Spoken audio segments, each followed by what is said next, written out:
Merci de votre fidélité à notre chaîne. Il est tout juste 13h sur Al-Oula. C'est l'heure du journal. Voici le sommaire. L'épisode neigeux et pluvieux persiste sur la majeure partie du royaume. Ces dernières précipitations placent la campagne agricole dans des perspectives positives. L'impact se fait ressentir également sur les réserves d'eau des différents barrages au Maroc. C'est le cas du barrage Moulay Abdallah dans la commune de Tamri, dans la province d'Agadir.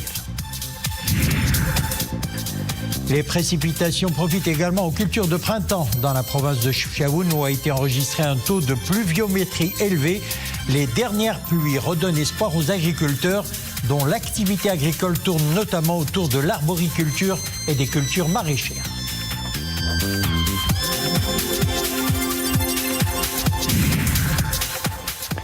Et puis en fin de journal, nous nous mettrons autour d'une table, celle du Ftour pluriel organisé à Casablanca.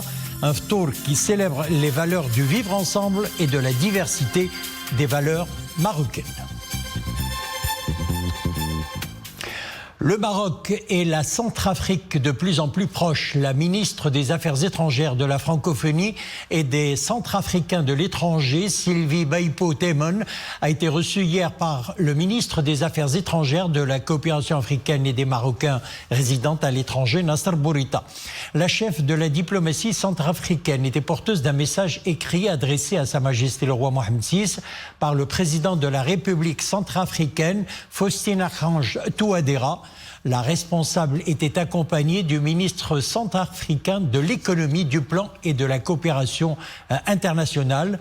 L'occasion d'exprimer sa fierté quant à la qualité des relations de fraternité liant le Maroc et la République centrafricaine.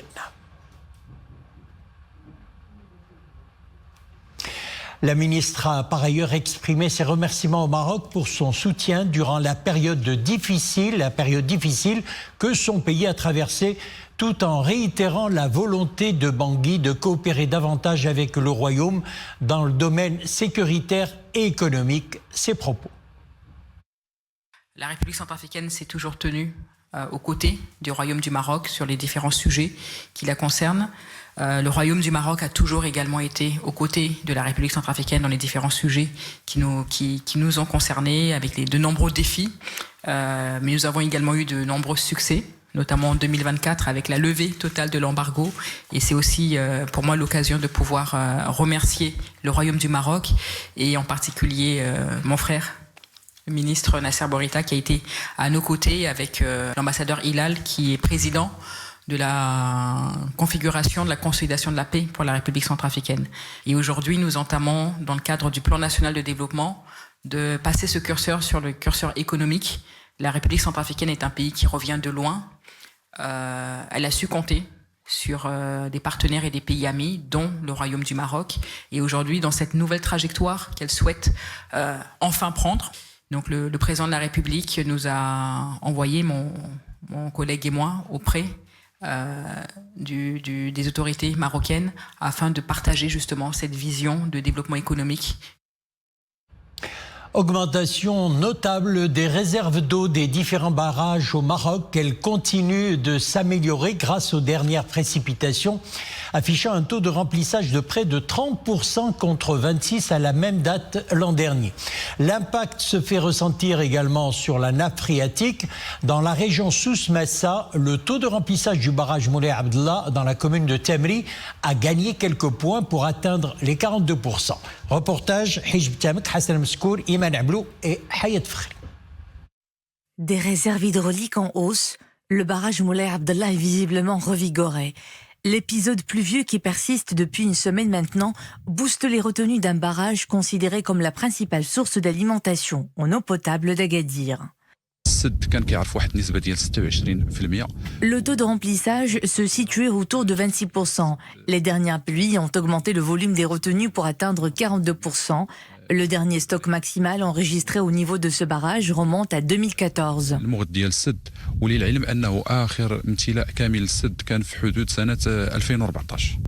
Un apport vital à bien des égards dans une conjoncture marquée par le stress hydrique et la succession des années de sécheresse. Le taux de remplissage des barrages au niveau de la région a gagné 3 points.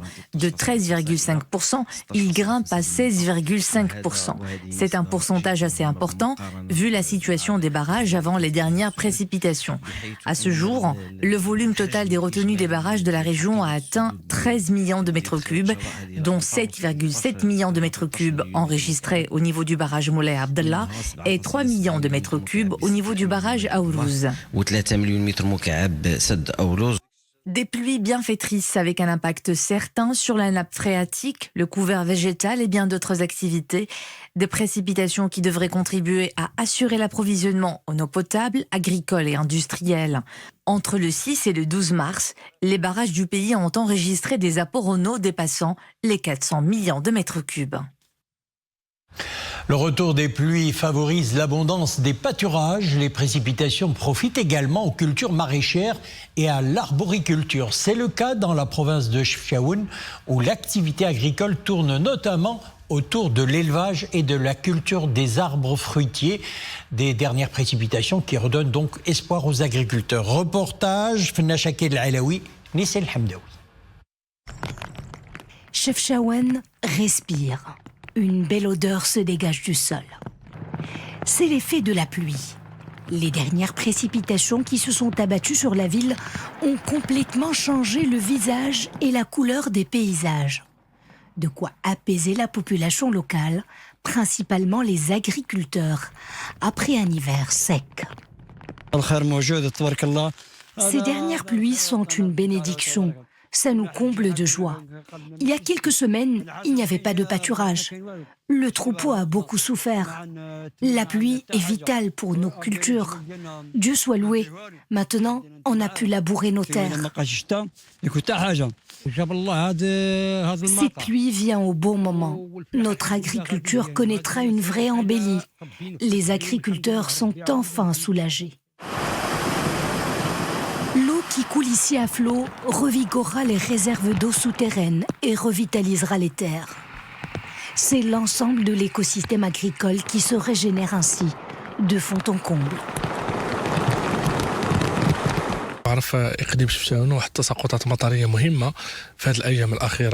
La province de Chefchaouen a connu d'importantes chutes de pluie. En 24 heures, elle a enregistré à peu près 75 mm. Et depuis le début de la saison agricole, le volume des pluies a dépassé les 265 mm. Un chiffre qui augure d'une bonne saison. Cela va impacter positivement le cheptel car les pâturages se sont nettement améliorés, tout comme les arbres fruitiers.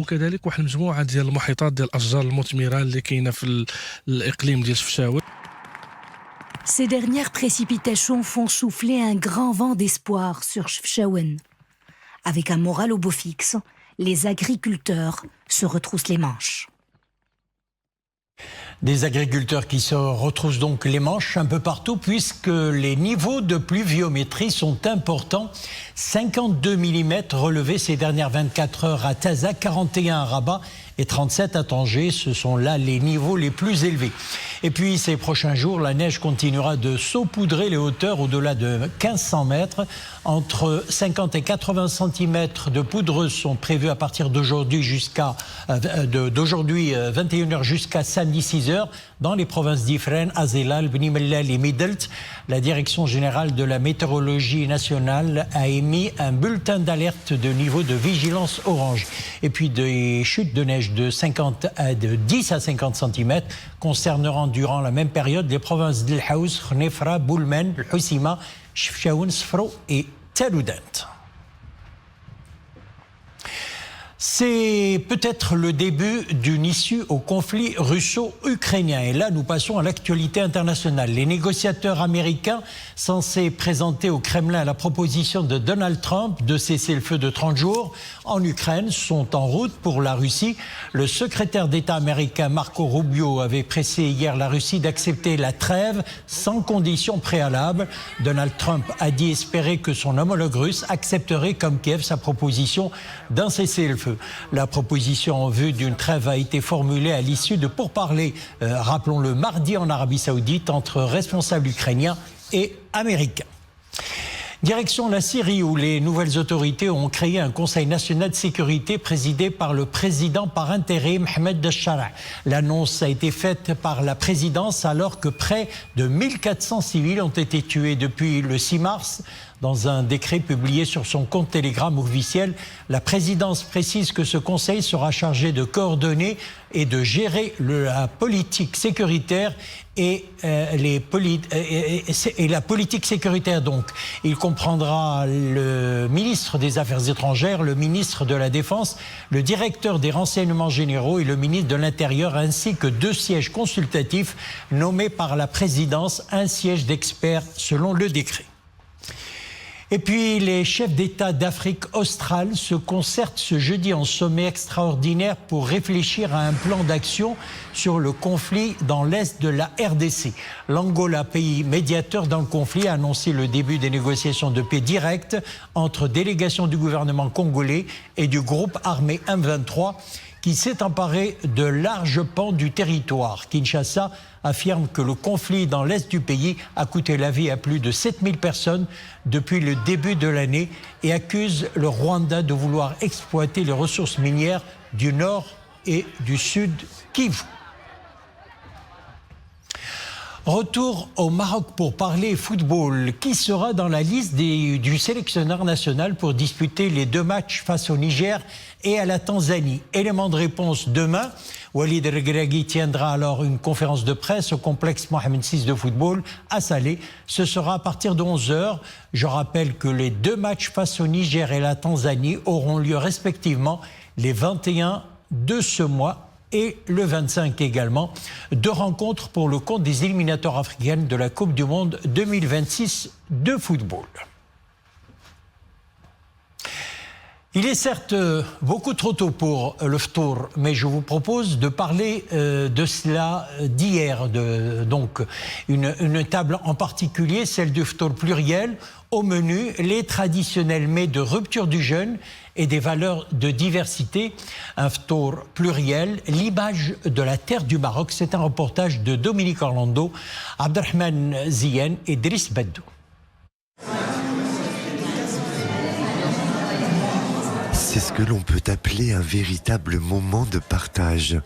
Il a consisté hier soir à se retrouver tous ensemble autour d'un ftour où chacun des nombreux convives, et quel que soit son âge ou sa religion, avait le juste sentiment de ne former qu'une seule et même grande famille. Les ftours sont l'occasion justement d'un partage, et ce soir je tenais à être présente à cette belle initiative de coexistence entre les différentes religions. Se réunir durant ce mois béni du Ramadan, c'est aussi partager quelques instants de recueillement. Que l'on soit juif, chrétien ou musulman, c'est toujours à un même Dieu unique que nous adressons toutes nos prières.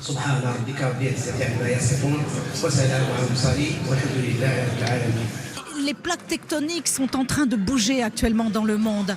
Nous avons tellement besoin de personnes de bonne aloi, de personnes qui vont nous expliquer que la tolérance, que l'amour des peuples entre eux, eh bien, c'est ce qui va faire que l'humanité va continuer, va vivre dans l'épanouissement. Se retrouver ensemble autour d'un même repas renforce indéniablement cette appartenance commune qui caractérise l'idée même de marocanité, à la fois plurielle et indivisible. Elle nous est très précieuse et évidemment non négociable.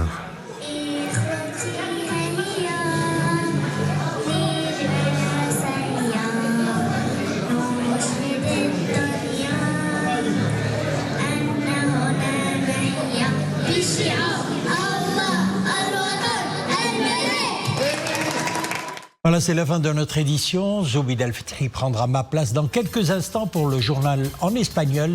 Bon après-midi.